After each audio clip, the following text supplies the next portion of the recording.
ये क्लास 10 का है, सब्जेक्ट मैथ है, चैप्टर नंबर आपका 4.2 है। ठीक है, यहाँ पे आपको इंट्रोडक्शन पहले बता दिया जाए कि कैसे क्या होगा। 4.2 में जो सवालें हैं उनको पढ़ने के लिए सबसे पहले हम क्या पढ़ते हैं, उसका जो इंट्रोडक्शन है, जो उसका बेसिक है वो क्या है। ठीक है ना। तो पहला पॉइंट इसमें ये है कि कह रहा है कि गुणनखंडों द्वारा द्विघात समीकरण का हल कैसे किया जाता है। इसके पहले हमने 4.1 में आपको कुछ बताया था कि द्विघात समीकरण को कैसे सॉल्व करते हैं, द्विघात समीकरण कैसे बनाते हैं। ठीक है ना, उसका आप मोटिव देखिए कैसे होता है। ठीक है, तो यहाँ पे क्या है, कह रहा है कि किसी भी मानक द्विघात समीकरण, यहाँ पे ये जो लिखा हुआ है ax² + bx + c = 0, ये आपका क्या है, द्विघात समीकरण का मानक रूप है, इसी को मानक रूप बोलते हैं। ठीक है ना। और जहाँ पे a b c ये क्या है, ये कोई रियल नंबर हो सकता है, कोई भी रियल नंबर। और जहाँ a is does not equal to 0, अगर a is does not equal to 0 और a b c real number हो तो वो क्या कहलाता है, हमारा मानक द्विघात बहुपद। और बराबर में 0 कर दिया गया तो क्या हो गया, मानक द्विघात समीकरण हो गया। ठीक है ना। तो इस मानक द्विघात समीकरण का जो हम निकालते हैं गुणनखंड विधि से हल, तो वो कैसे निकलता है।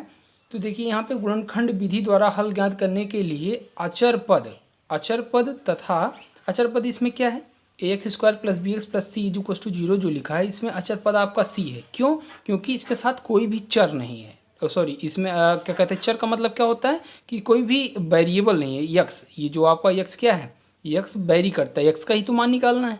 तो इस पूरे द्विघात समीकरण में क्या हो गया, सी आपका अचर पद है। ठीक है ना। क्यों, पद का मतलब क्या हुआ, मतलब प्लस और माइनस। जैसे यहाँ पे कितने पद हैं, 1 2 3 पद हैं, 3 पद हुए, प्लस और माइनस से जो क्या कहते हैं मिलकर बनता है वो आपके पद कहलाते हैं। ठीक है।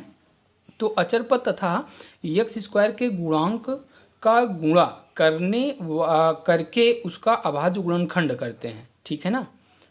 अचर पद क्या है, c है, और x² के गुणांक का गुणा, x² का गुणांक क्या है, a, तो मतलब a और c का हम क्या करते हैं, गुणा करते हैं। ठीक है ना। तो अभाज्य गुणनखंड करते हैं, गुणा करके क्या करते हैं, अभाज्य गुणनखंड करते हैं। उसके बाद इस अभाज्य गुणनखंड को इस प्रकार दो भागों में भाग करते हैं कि जोड़ने या घटाने पर मध्य पद bx की अचर राशि, यहाँ पे bx क्या है, ये आपका मध्य पद है। देखिए 1 2 3 3 पद हो गए, तो आपका मध्य पद क्या होगा, bx होगा। और ये bx में ये x का जो अचर है, अचर क्या है इसमें, b, तो b आना चाहिए। मतलब क्या कहते हैं, इन दोनों का जब गुणा हम करते हैं a और c का, तो उसके बाद हम गुणनखंड करते हैं, अभाज्य गुणनखंड। तो उस अभाज्य गुणनखंड को हम दो भागों में इस प्रकार बांटते हैं कि अगर दोनों को जोड़ा जाए या घटाया जाए, दोनों को जोड़ा जाए या घटाया जाए तो हमारा क्या आना चाहिए, मध्य पद का अचर पाए, अचर पद, अचर राशि। देखिए यहाँ पे मध्य पद आपका bx था, तो आपका क्या होना चाहिए, b आना चाहिए जोड़ने या घटाने पर। और अगर उन दोनों का गुणा करें तो क्या आना चाहिए, वही पुनः जिसका गुणनखंड कर रहे थे वो आए। मतलब जिसका हमने गुणनखंड किया, किसका किया, a × c का। ठीक है ना। फिर प्राप्त द्विघात समीकरण में 4 पद हो जाएंगे।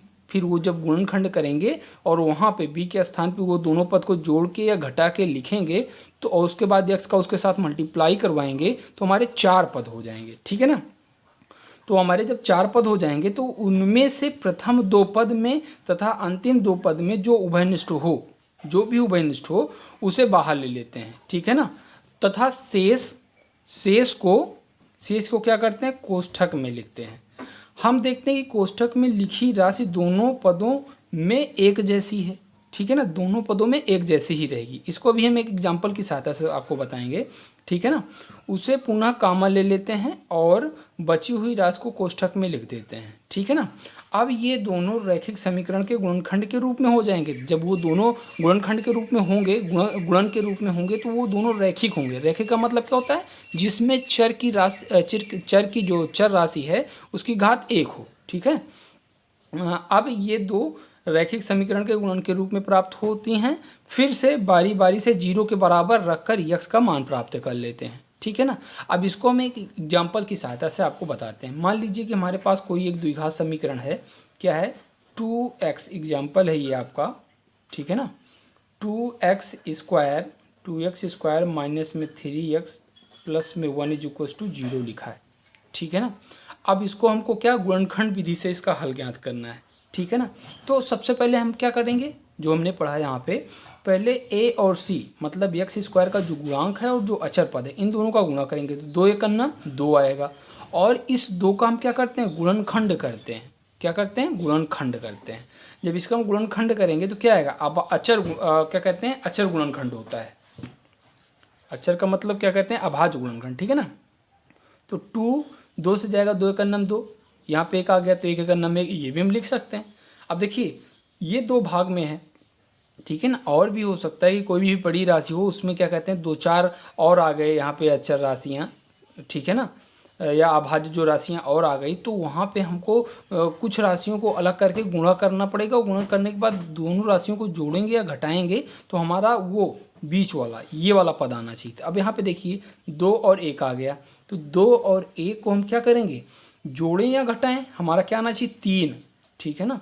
तो अगर 2 में 1 जोड़ दें तो हमारा 3 आ जाएगा, ठीक है। तो देखिए कैसे करेंगे, 2x² माइनस में 3 को हम कैसे लिखेंगे, 2 और 1, 2 + 1, ठीक है ना। अब यहाँ पे बाकी बचा x, तो x लिख लेंगे, +1 बराबर 0 हो जाएगा, ठीक है ना। अब क्या करेंगे, यहाँ पे 2x² माइनस में माइनस और x दोनों को ब्रैकेट के अंदर करेंगे। देखिए माइनस में गया 2 हो जाएगा, x गया तो 2x हो जाएगा, ठीक है ना। बात समझ में आ रही है। इसके बाद जो है, अब माइनस अंदर यहाँ पे जाएगा तो प्लस का माइनस हो जाएगा, और a के साथ x का जब मल्टीपल करेंगे तो x हो जाएगा, और ये प्लस में 1 बराबर में 0, ठीक है ना। अब देखिए इसमें 4 पद हो गए, 1 2 3 4, 4 पद हो गए।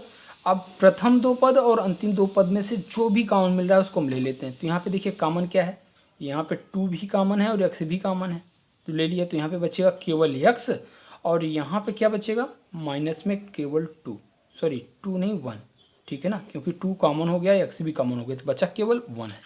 अब यहाँ से देखिए हमको माइनस, अगर यहाँ से हम कॉमन ले लें तो ये क्या बचेगा, -1, यहाँ पे कुछ नहीं है तो 1 दोनों में, अगर x का 1 से मल्टीप्लाई करें तो 1 ही x ही आएगा, और यहाँ पे 1 का गुणा 1 से करें तो 1 ही आएगा। तो यहाँ पे क्या बचा, x बचा, और यहाँ से माइनस कॉमन हुआ था तो माइनस हो गया, प्लस था, प्लस से माइनस जब कॉमन लिया जाता है तो माइनस बन जाता है, और माइनस से जब माइनस कॉमन लिया जाता है प्लस बन जाता है। मतलब माइनस जब भी कॉमन लेंगे तो जो चिन्ह है वो बदल जाता है। तो यहाँ पे क्या आएगा, 1, अब ये बराबर 0। अब देखिए ये एक पद, ये एक पद, 2 पद हो गए।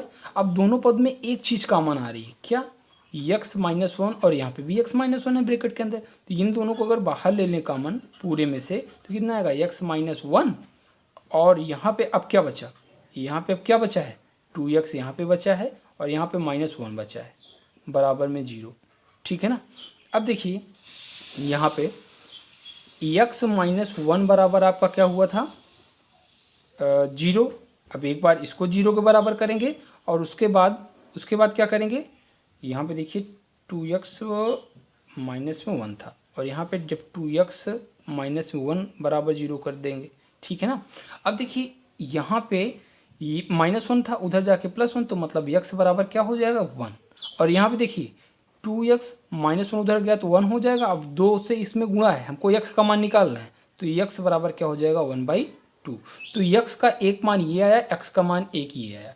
अब इससे ये सिद्ध हुआ ये कि जो भी द्विघात समीकरण है उसके अधिकतम कितने x के कितने मान आ सकते हैं, 2, अधिकतम 2 मान आएंगे, बस 2 आएगा या तो 1 ही आएगा, ठीक है ना। तो कहने का मतलब ये हुआ कि 2 से ज़्यादा कभी भी नहीं आ सकता है द्विघात समीकरण का मान, ठीक है ना। तो ये आपका हो गया इंट्रोडक्शन, ठीक है। और इसमें एक खास बात और भी है कि कभी भी द्विघात समीकरण जैसे किसी सवाल में आ रही है और वहाँ पे सॉल्व करने के लिए हम ये विधि अपनाएंगे तो कुछ ज़्यादा टाइम लगेगा या कुछ ज़्यादा समय लगेगा, तो फिर प्रॉब्लम होगी। तो इसके लिए एक तरीका है, तरीका ये है कि x के स्थान पे हम अमूमन क्या रखते हैं, -2 रख दें। उसके बाद चेक करें क्या जो है ये सेटिस्फाई कर रहा है। यहाँ पे देखिए x बराबर अगर 1 रख दें तो कितना आएगा, 2 × 1 का स्क्वायर, ठीक है ना, और माइनस में 3 × 1 और प्लस में 1। अब देखिए यहाँ पे 2, 1 का स्क्वायर 1 ही होता है, 2 × 2 हो जाएगा, ये 2 हो जाएगा, और माइनस में ये क्या हो जाएगा, 3 × 3, और ये प्लस में 1। अब देखिए 2 और 1 कितना, 3, 3 - 3, ठीक है ना, 3 - 3। अब देखिए 3 - 3 बराबर 0, 0 आ गया। यहाँ पे देखिए इसमें x बराबर 1 रखे तो यहाँ पे 0 था, बराबर में 0, तो यहाँ पे भी 0 आ गया। तो मतलब ये क्या है, ये जो x बराबर 1 है ये इसका शून्यक है, या हम शून्यक कह सकते हैं या हम इसको मूल कह सकते हैं, दोनों चीज़ कह सकते हैं। शून्यक भी हो सकता है। शून्य क्यों? क्योंकि x का मान हम जो यहाँ पे पुट कर रहे हैं उसके बराबर क्या हो जा रहा है, जब पुट कर रहे हैं तो ये जीरो और ये भी जीरो, दोनों बराबर बराबर जीरो आ जा रहा है, इसलिए ये शून्यक भी है।